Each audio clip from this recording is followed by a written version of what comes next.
반갑습니다. 신학과 신앙의 노승주입니다. 오늘은 기독교양의 1권 11장부터 12장의 내용을 함께 살펴보도록 하겠습니다.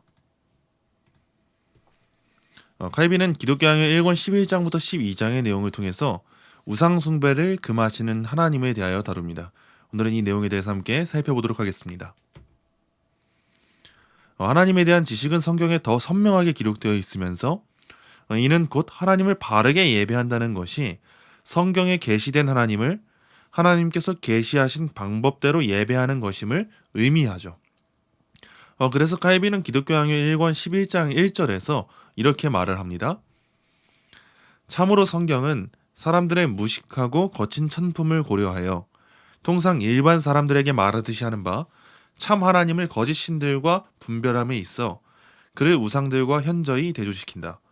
이렇게 하는 것은 철학자들에 의해 가르쳐진 좀 더 섬세하고 좀 더 품이 있어 보이는 것들을 증명하고자 함이 아니라 오히려 각자가 자기 자신의 사변에 붙들린 채 하나님을 찾고자 하는 세계의 어리석음, 나아가 세계의 광기를 더 잘 들춰내고자 합니다.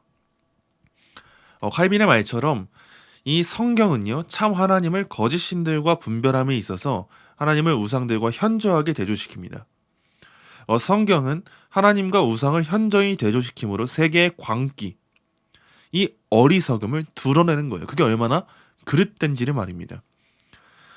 인간의 이성으로 고아내는 그 인간의 손과 인간의 이성으로 만들어낸 우상이 얼마나 헛수고에 불과한지를 하나님께서는 알려주시는 거예요. 그러므로 칼빈은 우리가 붙들어야 할 신앙의 원리에 대해서 이렇게 말합니다. 우리는 어떤 형상이든 하나님께 부착될 때마다 그의 영광이 불경건한 거짓으로 인해 오염된다라는 원리를 붙들어야 한다. 우린 이 말씀을 깊이 되새기면서 이 원리를 붙들어야 되는 거예요. 우리가 하나님을 예배하고자 한다라는 그 핑계를 가지고 하나님의 형상을 만들고 그리고 하나님을 예배한다고 말해도 그건 하나님이 계시하신 예배의 방법에서 벗어나기 때문에 우상숭배 행위에 불과합니다. 왜냐하면 하나님께서는 율법에서 유일한 신격의 영광이 자기에게 있으심을 말씀하신 후에 뭐라고 말씀하셨습니까? 너를 위하여 새긴 우상을 만들지 말고라고 하셨죠. 어떤 형상도 만들지 말며라고 하셨어요. 그렇게 말씀하셨기 때문에 우리는 하나님을 예배한다는 핑계로 어떤 형상도 만들어서는 안 되는 겁니다. 그렇다면 하나님은 왜 형상으로 묘사될 수 없으실까요? 하나님은 왜 그걸 금하셨을까요? 칼빈은 이에 대해서 이렇게 말합니다. 하나님이 자기의 음성을 바라셔서 모든 형상을 공공연히 반대하시는 것은 하나님에 관한 가시적인 형체가 무엇이든 그것에 간청하는 모든 사람은 누구를 막론하고 그로부터 떨어져 나가게 된다는 사실을 우리에게 알게 하려 하십니다. 선지자들 중에서 이것을 더없이 많이 일러주고 있는 이사야 한 사람을 인용하는 것으로 충분하다. 그는 형체가 없는 분이 형체가 있는 물질로, 비가시적인 분이 가시적인 형상으로, 영적인 분이 생명이 없는 것으로, 무한하신 분이 나무나 돌이나 황금 조각과 동화될 때 하나님의 어미가 천하고 불합리한 허구에 의해서 더럽혀지고 있다고 가르친다. 우리가 아무리 하나님을 위한 일이라고 고백하면서 하나님을 형상으로 예배하고자 할지라도 그 모든 행위는 하나님의 어미를 더럽히는 일에 불과합니다. 다른 사람들보다도 더욱 친밀하게 하나님을 마주한 모세도요, 하나님의 얼굴을 보여달라는 기도에 응답받지 못하지 않았습니까? 그가 받은 대답은 사람이 하나님의 광채를 담을 능력이 없다라는 대답뿐이었죠. 우리 하나님은 그런 분이십니다. 어떠한 물질로 담아낼 수 없는, 묘사할 수 없는 그런 분이시죠. 그러므로 우리는 다음과 같은 칼빈의 말을 귀담아 들어야 됩니다. 칼빈은 이렇게 말했습니다. 이제 우리는 사람들의 손으로 만들어진 작품들은 하나님의 권위가 없다는 언술 양식으로 성경의 여러 곳에서 미신들을 맹렬하게 비난하는 말씀들을 견지해야 한다. 이로써 사람들이 그들 자신으로부터 고안해낸 예배들은 모두 역겨운 것들이라는 사실이 확고해진다. 이처럼 하나님을 형상으로 예배하고자 하는 것은 우상숭배 행위고 모두 역겨운 것이 분명함에도 불구하고 이와 같은 형상들을 무식한 사람들의 책이라고 여기는 이들이 있습니다. 그들이 누구일까요? 대표적으로 로마 카톨릭의 부류가 그렇습니다. 이 형상들이 무식한 사람들, 아직 신앙이 성숙하지 못한 사람들, 그 믿음이 연약한 사람들에게 어느 정도 믿음이 자라가기까지는 유익하다는 거예요. 그 도움을 줄 수 있다는 거죠. 그걸 위해서 필요하다는 거죠. 그러나 성경의 가르침은 이를 철저하게 반박합니다. 진정 형상들이 로마 카톨릭 교회가 말하는 것처럼 무식한 사람들의 책이었다면, 어느 정도 그들의 신앙이 자라가고 성숙해졌다면 더 이상 형상을 필요로 하면 안 되는 것이지 않습니까? 그러나 오늘날에도 여전히 로마 카톨릭 교회는 형상을 필요로 해요. 믿음이 자라난 사람이든 아니든, 신앙을 시작한 지 얼마 된 사람이든 아니든 모두 다 그 형상을 계속 지속적으로 필요로 합니다. 그 이유가 무엇일까요? 단순히 여전히 그들이 무식한 상태에 머물기 때문이라고만 말할 수 있을까요? 오히려 여기서 그들의 허무맹랑함이 반증되는 거예요. 그러므로 칼빈은 로마 카톨릭의 형상관에 반박하면서 이렇게 말을 합니다. 바울은 복음을 참되게 설교하면서 그리스도가 못 박힌 것이 우리 눈앞에 그려지게 된다고 입증한다.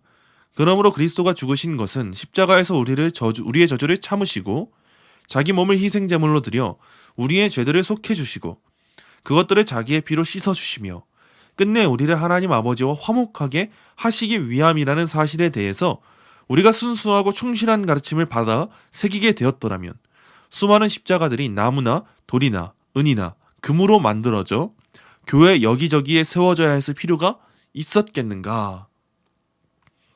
우리의 신앙은요, 어떠한 형상도 필요로 하지 않습니다. 그저 복음을 참되게 배우고 알아가야 되는 거예요. 우리의 신앙이 철저하게 성경 말씀의 기반 위에서 세워지게 될 때 우리는 뭐 나무나 돌이나 은이나 금이나 그 어떤 것으로도 그 만들어진 형상을 필요로 하지 않게 되고 하나님께서 기뻐하시는 방식대로 하나님을 바르게 예배할 수 있게 되는 것입니다. 칼빈은 하나님께서 인류를 순종 아래 계속 머물게 하시려고 합법적인 예배의 정의를 내리셨다고 서술합니다. 그리고 하나님께서 자기의 율법에 다음과 같은 두 가지를 포함시키셨다고 말해요. 첫째, 그는 신자들이 그들 자신을 위한 유일한 율법 수여자가 되시는 자기에게 헌신하도록 하신다. 둘째, 그는 자기 자신의 의지에 따라 자기가 올바르게 예배를 받으실 수 있도록 규범을 제정하신다. 하나님께서는 분명 율법 가운데 자기에게 헌신할 것을 말씀하셨어요. 유일한 율법 수여자가 하나님 자신이심을 말씀하신 겁니다. 그리고 더 나아가서 그러한 자신이 기뻐 받으실 예배를 그 율법 가운데 규범적으로 제정하셨다는 거예요. 그러므로 우리는 하나님의 신성이 하나님께 고유하게 존재함을 부정하면서 어떠한 형상에게 하나님의 신성을 부여하고자 한다면 그건 분명 하나님의 명예를 빼앗는 행위임을 기억해야 합니다. 또한 우리가 어떠한 형상을 숭배하지 않았고 그것을 만들어내지 않았다 할지라도 하나님께서 제정하신 방법을 벗어나 하나님을 예배하고자 했다면 그러한 예배는 또 다른 우상 숭배의 행위가 될 수 있다는 사실도 기억해야 합니다. 오늘의 내용을 정리해 볼 때 그렇다면 우리에게 마땅한 예배가 무엇일까요? 합당한 예배가 무엇일까요? 우리가 마땅히 행해야 될 하나님께서 기뻐하시는 예배가 무엇일까요? 먼저는 하나님만이 유일한 예배의 대상이 되신다는 것을 바로 알고 어떠한 형상도 사용하지 않으며 하나님을 예배하는 거죠. 둘째로 하나님이 제정하신 방식대로 하나님이 기뻐하시는 방식대로 하나님을 예배하는 겁니다. 이 두 가지, 예배의 대상이 하나님으로 바로 서는 것, 하나님이 기뻐 받으시는 방식대로 예배하는 것, 이 두 가지가 우리에게 충족되지 않는다면 그러한 예배는 하나님이 기뻐 받으시는 합법적인 예배라고 할 수가 없습니다. 칼빈은 오늘의 이 내용, 기독교 강요 1권 11장부터 12장의 내용에서 하나님이 기뻐 받으시는 그 예배가 무엇인지, 우상 숭배에 대한 내용이 무엇인지를 다루었습니다. 오늘의 내용은 여기까지입니다. 감사합니다.